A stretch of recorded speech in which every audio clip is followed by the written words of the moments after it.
Après une vague d'attaques xénophobes en 2015, les Sud-Africains sont invités à être plus tolérants et à accepter les réfugiés.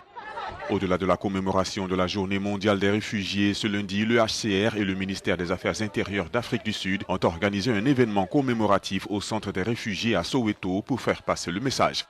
En 2012, l'Afrique du Sud a été la première destination des demandeurs d'asile et des réfugiés, avec environ 65 881 réfugiés vivant dans le pays en 2014. Une enquête suggère que 64% des Sud-Africains souhaitent protéger et accepter les étrangers. Mais cette volonté est entravée par de graves préoccupations nationales de sécurité publique qui ont rendu plus difficile la vie des autres ressortissants africains comme les Zimbabwéens qui n'arrivent pas à obtenir un statut légal dans le pays le plus industrialisé du continent africain.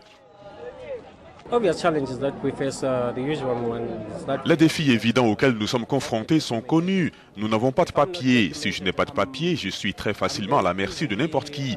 C'est-à-dire en ce qui concerne ma paye et d'autres choses. Je suis susceptible de prendre tout ce qui vient.